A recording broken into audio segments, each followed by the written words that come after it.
ને એ વખતે કેરાકોટની કચેરીમાં તેથી કુંભ છે ને એ બોલ્યો તો ભલા માણસ ઈ આ નવ નાળવાનો કુંભ કેરાકોટથી પછી અહીંયા આવ્યો. અહીંયા અમારા ગઢવીદેવ છે હેમભાઈ, એ અહીંયા કાયમની માટે માતાજીનું ધૂપેલિયું કાયમની માટે ભગવતીની સેવા કરે છે. એ વખતે માહોલ હાબાણીએ જ્યારે કુંભ બોલાવ્યો હતો, ભગવતી માં એને વેણે હાજર હતી. એ એક આખો વખત હતો.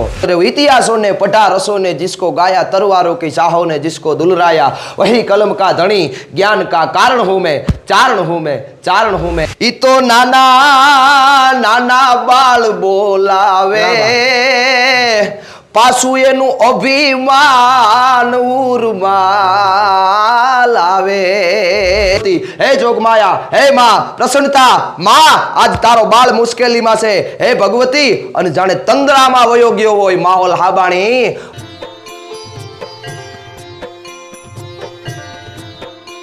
મિત્રો, સત્તાધારથી બિલકુલ નજીક રાજપરા આવે છે ને રાજપરા માં રવેચીના ધામની અંદર અમે છે. અને ડાયરેક્ટ વાત કરું તો રાજબા ગઢવી ગીર ચેરિટેબલ ટ્રસ્ટના સમૂહ લગ્ન યોજાય છે તે ગામ, એટલે કે માં રવેચીનું ધામ તરીકે પણ ઓળખાય છે. અને માના ધામની અંદર દર વર્ષે અહીં સમૂહ લગ્ન ઉત્સવ, આ માના સાનિધ્યમાં અનેક નવદંપતીઓ પ્રભુતામાં પગલાં માંડે છે. માં રવેચીના ધામમાં છે અત્યારે લોક સાહિત્યકાર એવા વાલભા ગઢવી છે, હેમુભાઈ ગઢવી છે, અહીંના પૂજારી પણ આપણી સાથે છે.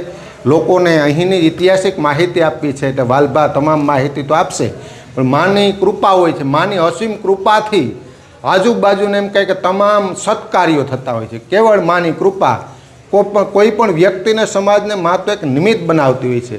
પણ મા એવું ઈચ્છે કે મારા આ પટાંગણની અંદર અનેક સારા કાર્યો થાય. તમારા શબ્દમાં રવેચીમાં નું પ્રભાવ કેવી કૃપા માની? પહેલાં તો ડીડી ભારતીના બધા દર્શકોને જાજાથી જય રવરાય, જય માતાજી. અને મામા પહેલાં આપનો આભાર.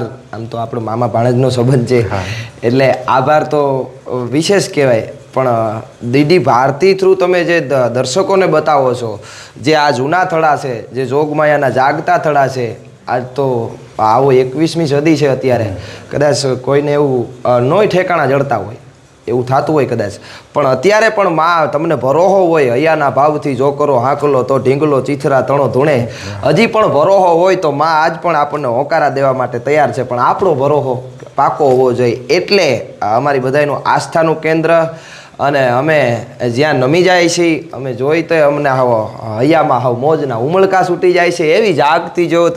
એટલે નવ નાળવાના કુંભવાળી અમારી મા ભગવતી આઈમાં રવેચી, જે રાજપરા ગીર ખાતે વિસાવદરની બાજુમાં આ સત્તાધારથી નજીક રાજપરા ગીર ખાતે છે. અને આ જે કુંભ છે માવલા હાબાણી, આખો ઇતિહાસ તો અદ્ભુત છે મામા. પણ કેરાકોટની કચેરીમાં એ વખતે માહોલ હાબાણીએ જ્યારે કુંભ બોલાવ્યો હતો, ભગવતી માં એને વેણે હાજર હતી. એ એક આખો વખત હતો. પણ કેવા ચારણો, એ ચારણોને ખાલી વેણ કરે એટલે ભગવતી માને આવવું પડે, રવરાયને આવવું પડે, એવા સત્ય વક્તા ચારણો. હા, ચારણની તો એ જો ચારણની તો ટૂંકમાં તાસીર જ છે સત્ય બોલવું, કોઈ દી પીછેહટ કરવી નહીં, ધર્મ માટે સતત આગળ રહેવું. ઇતિહાસોને પઢા રસોને जिसको गाया, तलवारों की शाहों ने जिसको दुलराया, वही कलम का धनी ज्ञान का कारण हूं मैं, ચારણ હું મેં, ચારણ હું મેં. તો આવા દેવતાય ચારણ એટલે માવલ બાપુ અને મેંદ બાપુ બે ચારણ. અને એક આખો પ્રસંગ તો અદ્ભુત છે. પણ આ કુંભ અહીંયા આવ્યો કઈ રીતના, ખાલી મારે કુંભ એટલે જે રવેચી માતાજીનો જે નવ નાળવાનો કુંભ છે. ઓકે, હા. હવે હું આગળ વાત તમને ટૂંકમાં કરીશ. પણ જે આપણે ધામમાં મળ્યા છીએ, આ ક્યાંથી આવ્યો કુંભ?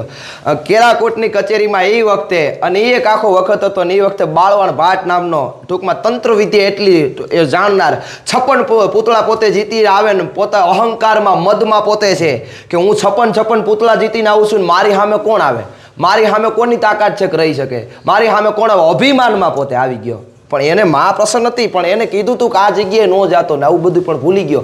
અભિમાનમાં આવે ને તે માણસને ખબર નથી રહેતી પછી હું કરે નહીં. આ પોતે બાળવણ ભાટ અભિમાનમાં આવી ગયો ને કેરાકોટની કચેરીમાં આ લાખા ફૂલાણીનું એ વખતે રાજ, અને લાખા ફૂલાણીની કચેરીમાં પોતે ધીરો ધીરો આવે અને આવીને એટલું કહે છે કે એ રાજા, કાં તો તમે મારી સામે હાર સ્વીકાર કરી લ્યો, આ 56 હોનાના પૂતળા જીતીને આવું છું, કાં 57મું હોનાનું પૂતળું મને ગળાવી દો ને કાં મને હાર સ્વીકાર કરી લ્યો મારી સામે. પણ રાજાની નજર છે જે જે દેવતાય ચારણ હતા પોતાને કવિરાજ હતા માવલ હાબાણીની આંખ આમું ગઈ અને માવલ હાબાણીની આંખ જાણે કહેતી હોય કે હવે એનું અભિમાનથી જો એમ કહેતો હોય 57મું પૂતળું ઘડાવી દો તો હવે એને કહી દો ને કાંઈ વાંધો નહીં તમે તમારે જે થાય એ જોયું જાય માં આપણા ભેળી છે પછી શું હોય માવલ હાબાણીની તો એ આંખ જાણે વાત કરતી હોય આ માવલ હાબાણીની અને લાખા ફુલાણીએ કીધું કાંઈ વાંધો નહીં જે તમારું વિધિ છે જે તમારી પાસે ટૂંકમાં સાધના છે એ તમે દેખાડજો ટૂંકમાં અને રાત પડી અને કવિરાજને જ્યારે લાખા ફુલાણીએ બોલાવ્યા કવિરાજ કહી તો દીધું છે પણ હવે આમાં આખા રાજની આબરૂ તમારા હાથમાં છે ઓ અરે કંઈક માં આપણા ભેળી છે કંઈક માં કેળા કેર છે અને તમારા ક્ષત્રિયોને રાજપૂતોને જેદી જરૂર પડી છે તેદી માનું જ ચરણું લીધું છે ને ભલા માણસ આ બિકાનેર કરણી ભગવતીનું નામ લ્યો તોય ભલે હા માં રાજપૂતોને જરૂર પડી તેદી માનો જ આશરો લીધો છે રાજપૂતોએ દુઆ પછી માં માટે લખ્યા છે ધમ ધમ બાજે ત્રંબાગળા હવે નકીબા હલ તેદી હાજા તાજે થઈ હાબદી અમાણી કિનિયાની કર્નલ દાઢાળી ત્રંબક રોડે ને ક્ષાઢાળી ક્ષહતા ને રાઢાળી ઉપર કરે રાજ માં માટે એને પછી દુઆ લખ્યા છે તો આપણે જેથી જરૂર પડે તેથી તો માનું ચરણું લેવાય ને કાંઈ વાંધો નહીં કાંઈક થઈ જાય ને ટૂંકમાં પોતે ઘરે જાય અને ફળાવાળી પાસે જાય અને હે જોગમાયા હે રવરાય હે માં આજ દી લગી કોઈ દી મારા માટે નથી માંગ્યું અમે કોઈ દી પોતાના માટે નથી માંગ્યું પણ માં અભિમાનથી કહેતો હોય અભિમાનથી એમ કહેતો હોય કે 57મું પૂતળું ઘડાવી દો માં તો આમાં પત મારી નહીં રવેચી તારી જાહે માં તારો બાળ શું માં આમાં પત તારી જવાની છે તેદી માહોલ હાબાણીએ એક કડી કીધી હતી માં માટે એ હું એક છંદની કરી કે બાળવણ છે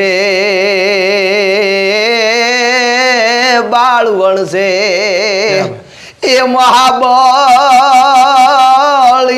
માડી પાછો જીતો કોઈથી ના જીતાય ઈ તો નાના બાળ બોલાવે પાછું એનું અભિમાન ઉરમાં લાવે ઈ તો નાના બાળ બોલાવે પણ ઈ પાછું એનું અભિમાન ઉરમાં લાવે માં સાધના વહે પ્રસન્ન જ વહે માં એની માથે પણ માં અભિમાનથી એમ કે છે લવરાય આમાં તારી પત જાહે અને ચારણે માં હામી આરાજ ચાલુ કરી કે હે જોગમાયા નમો બ્રહ્મ શક્તિ મહાવિષુ માયા નમો ધારણી કોટી બ્રહ્માંડ કાયા નમો વેદ વેદાંત મેં શેષ બરની નમો રાજકા રંગ પે છત્રધરની નમો પૌન રૂપી મહાપ્રાણ દાતા નમો જગત પક્ષી પ્રલય જીવ ગાતા હે રવરાય હાવડ ખોડલ ગાવ ગાવ મોગલ મસરાળી માત જાગ મેલડી જાગ સ્વાળા દાઢાળી અંબે કર્નલ ગાવ ગાવ બહુચર બિરદાળી હાલિયા હિંગોળ ગેલ રાજલ મહાકાળી સમૃત સપી 9,84,000 ની ચારણા ઓપરે દેવી ગાવો ગભી સેવક કા જુદારણા હે ભગવતી હે જોગમાયા હે માં પ્રસન્નતા માં આજ તારો બાળ મુશ્કેલીમાં છે હે ભગવતી અને જાણે તંદ્રામાં વયો ગયો હોય માહોલ હાબાણી અને તંદ્રામાં એને અવાજ આવે ખમા ખમા અને ખમાના જ્યારે ભણકાર થયા ને અને તેદી માવલ બાપુએ કીધું કે માં આવી મારી લાજ રાખવા માટે માં તો કે હા મારા છોરું માં તારી ભેળી છે પછી તારે થોડું કાંઈ મૂંઝાવાનું હોય છે હા અને ટૂંકમાં માએ એને કહી દીધું કે આ નહીં આ રીતના એ ટૂંકમાં સવારે જે થવાનું થઈ જાય પણ માએ ટૂંકમાં મારે આખી વાત કરવી છે એટલે અટાણ નથી કહેતો પણ માએ ટૂંકમાં પછી કીધું હવારના પોરમાં ઉદયાચલના ઓરણેથી નારાયણે બરોબર કોર કાઢી ભલે ઉગ્યા ભાણ તિહારા લવ ભામણા મરણ જીણ લગમાણ ગમાણી રાખજે કશ્યપ રાઉત ઉગો તું અડુડ તાતો ગિરિવર ગંધારા ગિયા સા દેવાત સુર અમાણે કમણે કશ્યપ રાઉત ટૂંકમાં હવારના પોરમાં હુરજ નારાયણે કિરણ કાઢી અને કચેરી આખી ભરાણી અને એમાં બાળક બોલાવાની જ્યારે વાત આવીને અને કવિરાજે તેદી એટલું કીધું માવલ આપાએ કે બાળક તો સજીવ કહેવાય સજીવને તો ગમે એ બોલાવે પણ નિર્જીવ વસ્તુને બોલાવી ને તો તમે હાચા પણ અભિમાન હતું એને બીજું વિચાર્યું નહીં કંઈ કે આ ટૂંકમાં આ સિદ્ધિ નથી મારી પાસે કાંઈ વિચાર્યું ને અભિમાન આવી જાય ને પછી ત્યાં કાંઈ આગળ હુજતું નથી ને ટૂંકમાં આટલી વાત થતી હતી ત્યાં ટૂંકમાં હામદ કરોડા નામનો કુંભાર છે પોતે આમ તો કિન્નર હતો હા પણ માએ એને સપનામાં જઈ અને એટલું કીધું કે ટૂંકમાં આ કુંભ તારે બનાવવાનો છે અને કેરાકોટની કચેરીમાં લઈને જવાનો છે અને ટૂંકમાં એને આંખું આવી ગઈ અને એ કુંભ લઈ અને કચેરીમાં હાજર થઈ ગયો આ માની તમે તાકાત તો જુઓ એક બાજુ માવલ બાપુને કે તું મુંજાઈશમાં તારા ભેળી તો રવરાય છે અને બીજે દી કુંભને હાજર કરી દે અને ટૂંકમાં આ કુંભ આવી ગયો અને કુંભ આવીને એટલું કીધું બાળવણ ભાટ ને બાળવણ ભાટ આ કુંભને બોલાવી દો તો આ બાળક તો સજીવ કહેવાય એ તો બોલે કદાચ આ નિર્જીવ આને આને તમે બોલાવો તો તમારી વિદ્યા બધી સાચી. અને અભિમાનમાં આવી ગયો અને પોતાના મંત્ર તંત્ર બધાય માંડ્યો, જે હતા એની પાસે બધી શક્તિ એની આજમાવા માંડ્યો. પણ કાંઈ કુંભમાંથી અવાજ આવતો નથી. કુંભ છે રાતો ત્રયંબક થઈ ગયો, ધુવાડા જાણે કુંભમાંથી નીકળવાની તૈયારી, પણ કુંભમાંથી કાંઈ અવાજ આવતો નથી. અને પછી બાળવણ ભાટને થયું, કહો કવિરાજ તમે દગો કર્યો છે મારી હારે.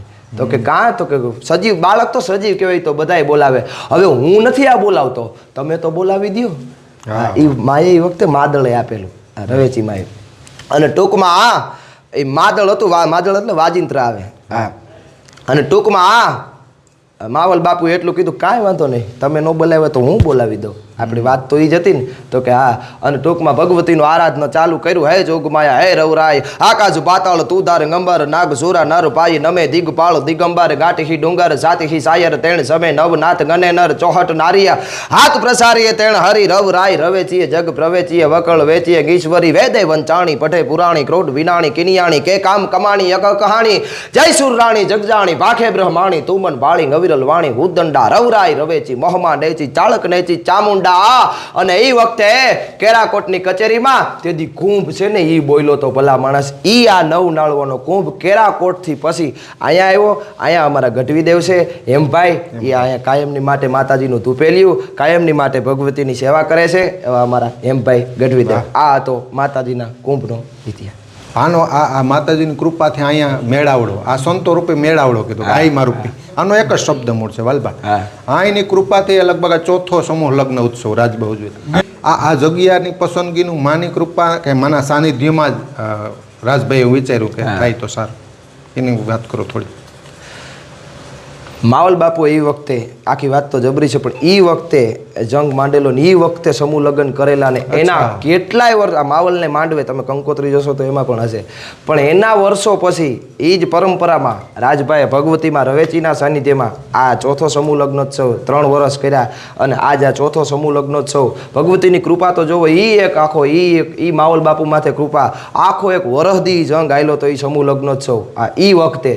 પણ એ જ પરંપરામાં પાછા રાજભાને ભગવતીએ એવા આશીર્વાદ આપ્યા, એવી ટૂંકમાં જે ડાળમાં જે વડલો એમાંથી જેમ ડાળ ફૂટે ને માવલ બાપુ વડલો છે એમાંથી એક ડાળનું કૂંપળું ફૂટ્યું. અને રાજભાને વિચાર આવ્યો કે આપણે એ જ પરંપરામાંથી આવે છે, આપણે એ ચીલામાંથી આવીએ છીએ, તો આપણને માયા એટલું આપ્યું છે તો કાંઈક આપણે પણ કરીએ. તો એ કાંઈક એને પેઢીઓની પુનાઈ ભગવતીમાં રવરાઈના આશીર્વાદ લઈ અને આ ચોથો સમૂહ લગ્નોત્સવ રાજપરા ગીર ખાતે આજે ઉજવવામાં આવ્યો.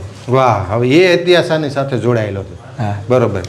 શરૂઆત તો ખૂબ વર્ષો પહેલા થઈ ગઈ છે, પણ આ જીવંત થઈ છે, જીવંત થઈ છે, એનો રાજીપો છે. પણ લોકો સુધી વધારે પહોંચે. આમ તો સાહિત્યની લોક ડાયરા માધ્યમથી તમે કહેતા હોય, પણ આ માની કૃપા હોય ને.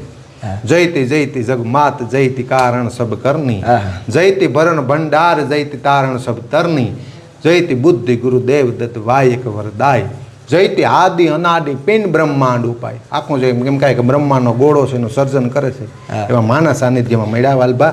ખૂબ ખૂબ આભાર. એમ ભાઈ તમારો પણ ખૂબ ખૂબ આભાર. ધન્યવાદ. આભાર. ખૂબ